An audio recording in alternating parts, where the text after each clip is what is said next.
சற்று முன் கிடைக்கப்பெற்ற மிக மிக முக்கியமான செய்தி ஒன்று வெளியாகி உள்ளது.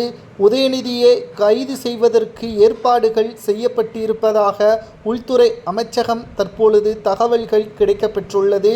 தமிழகத்தில் செந்தில் பாலாஜி அவர்கள் கைது நடவடிக்கை மேற்கொள்ளப்பட்டால் அடுத்த கைது உதயநிதிதான் என்ற தகவல் தற்பொழுது உறுதியாக நமக்கு கிடைக்கப்பெற்றுள்ளது.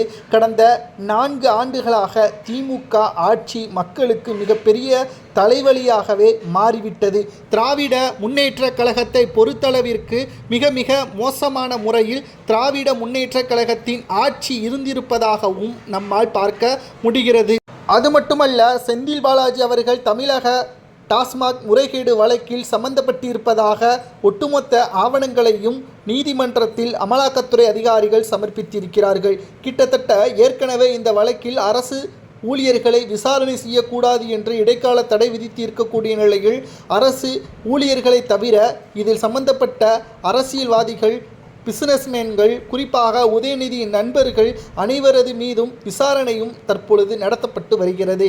திராவிட முன்னேற்ற கழகத்தின் கடந்த 4 ஆண்டுகள ஆட்சி மக்களுக்கு எந்த ஒரு பயனையும் கொடுக்கவில்லை.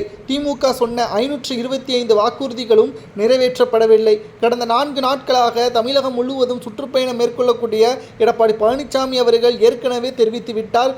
அதிமுகவின் ஆட்சியை மக்கள் மீண்டும் எதிர்பார்க்கிறார்கள். அது நிச்சயம் நடக்கும். உங்களது ஒவ்வொரு ஓட்டுகளும் திமுக எதிர்க்கட்சி அந்தஸ்தை இழக்கக்கூடிய நிலைமையை ஏற்படுத்தும் என்பதையும் எடப்பாடி பழனிசாமி அவர்கள் தெள்ளத் தெளிவாக கூறியிருக்கிறார். ஆனால் இது அவரது பிரச்சாரம் மட்டும்தான். உண்மையில் நடக்கக்கூடிய சம்பவம் என்ன என்று நாம் பார்க்கும் பொழுது நிச்சயமாகவே திமுகவிற்கு எதிராக ஒரு மிகப்பெரிய ஒரு கூட்டணியே இருக்கிறது.